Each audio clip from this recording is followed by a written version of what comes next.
हाँ, good morning students.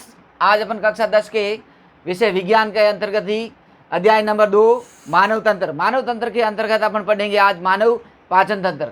और मानव पाचन तंत्र कैसे होता है, ये कार्य कैसे करता है, इनके अंग कौन कौन से होते हैं। तो इस प्रकार जो पाचन तंत्र होता है वह प्रकृति के द्वारा दिया गया वह तंत्र जो भोजन को पचाने उसके पोषक तत्व शरीर में काम लेने हेतु कार्य करता है। और पाचन तंत्र क्या होता है कि मानव के पाचन में जो अंग कार्य करते हैं उन सब को पाचन तंत्र कहते हैं। तो इस पाचन तंत्र में सबसे पहले अपन ये पाचन तंत्र है मुख से शुरू होता है। कहाँ से शुरू होता है? मुख से शुरू होता है। मुख के अंदर दांत और जीवा बनी होती है और दांत और जीवा के पास में ही उनके नीचे क्या बनी होती है? लार ग्रंथियाँ बनी होती है। लार ग्रंथियों के बाद मुख ग्रसिका और मुख ग्रसिका के बाद ग्रसनी में भोजन जाता है। क्या होता है? ग्रसनी में भोजन जाकर ग्रास नली के द्वारा, ग्रास नली की सहायता से थैलीनुमा आकृति का एक क्या होता है? आमाशय होता है। क्या होता है? आमाशय की संरचना होती है, उसके अंदर जाता है। आमाशय के पास ही क्या बना होता है? यकृत बना होता है। यकृत को अपन क्या कह सकते हैं? लीवर भी कहते हैं। और यहीं पर एक पित्ताशय बना होता है। ये इधर देखो, पित्ताशय बना हुआ है।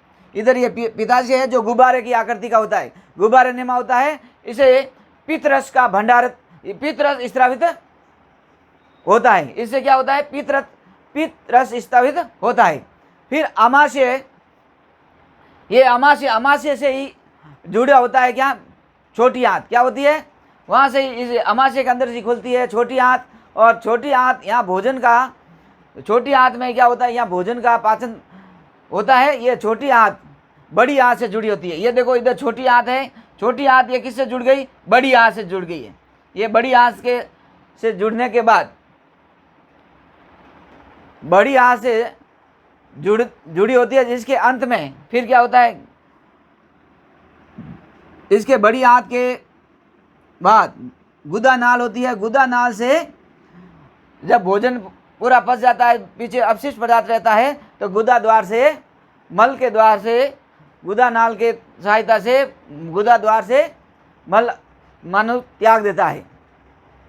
तो इस प्रकार मानव का जो ये पाचन तंत्र के अंग थे, मुख्य अंग यानी कि लार ग्रंथियाँ है, मुख ग्रसिका है, ग्रसनी है, ग्रास नली है, आमाशय है, पित्ताशय, शुद्रार्थ यानी छोटी हाथ, वर्धार्थ बड़ी हाथ, यकृत यानी कि लीवर, अग्नाशय, गुदानाल और गुदाद्वार, ये थे पाचन तंत्र के अंग।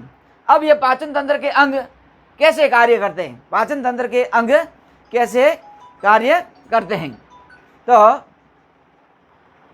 सबसे पहले जब हम भोजन को मुख में लेते हैं, हम भोजन क्या करते हैं? मुख में लेते हैं। तो क्या होता है? दांतों के द्वारा उसका भोजन चबाया जाता है। यानी कि दांतों के द्वारा भोजन को क्या करते हैं? चबाते हैं। और इस चबाने वाली क्रियाओं के बीच में क्या होता है? लार ग्रंथियाँ निकलती हैं।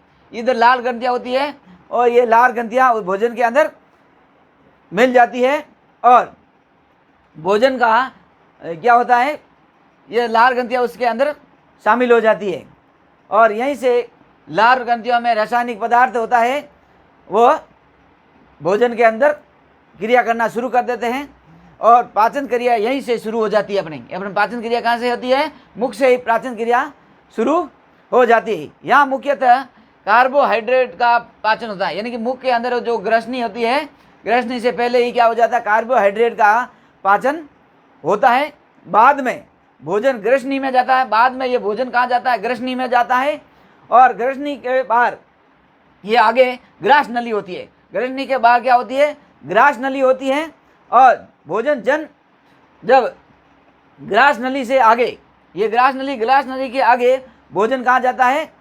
ग्रास नली में इसके एक आकार दे देती है। ग्रास नली इसको एक आकार देती है भोजन को। और भोजन आगे कहाँ चला जाता है? फिर आमाशय में चला जाता है। ये आमाशय एक थैलीनुमा आकृति की संरचना होती है। यह 25 सेंटीमीटर होता है। इसके साइज कितनी होती है?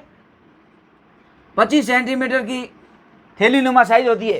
कितनी होती है? 25 सेंटीमीटर थैलीनुमा साइज होती है। इसमें हाइड्रोक्लोरिक अम्ल सर्वाधिक मात्रा में पाया जाता है। यहाँ पर क्या जाता है? हाइड्रोक्लोरिक अम्ल HCl। हाइड्रोक्लोरिक अम्ल HCl सर्वाधिक मात्रा में पाया जाता है। और उसके बाद यहाँ जटिल कण, फिर क्या होता है, इसमें जो हाइड्रोक्लोरिक अम्ल सर्वाधिक पाया जाता है, यहाँ जटिल कणों को तोड़कर यहाँ पर क्या करते हैं, आमाशय में जटिल जो भोजन के जटिल कण हैं वो तोड़कर भोजन के कुछ हिस्सों में रासायनिक परिवर्तन होता है। इसमें क्या होता है, रासायनिक परिवर्तन धीरे धीरे होने लगता है। और आमाशय के बगल में स्थित क्या होता है, यकृत होता है। आपको पहले बता चुका हूँ यकृत है। और यकृत के एक पित्तरस का, यकृत में ये क्या होता है, पित्तरस का निर्माण होता है। यकृत का कार्य क्या होता है, एक पित्तरस का निर्माण करना। और इस पित्तरस की भंडारण कहाँ पर होता है, पित्ताशय में होता है। जो ये गुब्बारे नुमा होता है पित्ताशय, उसके अंदर ही क्या होता है, इसका भंडारण होता है। और यह बहुत ही शानदार रसायन होता है। ये बहुत ही क्या होता है, शानदार रसायन होता है। और आमाशय से निकलकर, ये आमाशय से निकलकर छोटी आंत, आमाशय से निकलकर किस में जाता है, भोजन प्रवेश करता है, छोटी आंत में प्रवेश करता है। छोटी आंत की लंबाई है 6 से 7 मीटर, यानी कि छोटी आंत की लंबाई कितनी है, 6 से 7 मीटर होती है। और 2.5 सेंटीमीटर यानी कि 2.5 सेंटीमीटर की इसकी चौड़ाई होती है। लंबाई तो होती है 6 से 7 मीटर, परंतु चौड़ाई कितनी होती है, 2.5 सेंटीमीटर की इसकी चौड़ाई होती है। छोटी आंत के अंतर्गत अधिकतर भोजन का क्या हो जाता है, पाचन हो जाता है।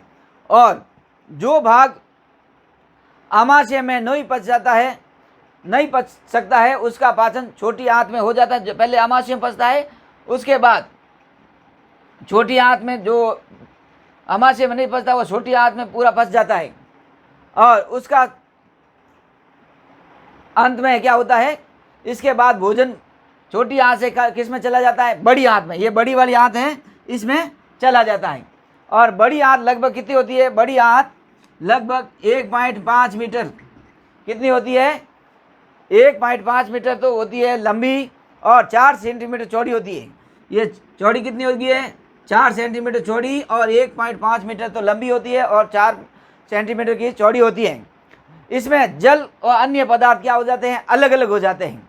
जल की मात्रा और अन्य पदार्थ जो अलग अलग हो जाते हैं। जो भोजन बड़ी आंत में नहीं पचता है वह गुदा नाल के द्वारा बाहर निकल जाता है। और इस प्रकार मानव जो पाचन तंत्र है, जो इसमें कौन कौन से अंग क्रिया कैसे कैसे क्रिया करते हैं, इसके बारे में अपन पढ़ाया। और बरवन क्लासेस का चैनल लाइक एंड सब्सक्राइब करें, और इस जैसे आपको अधिक से अधिक से वीडियो मिलता रहे, हमारा भी उत्साहवर्धक होते रहे।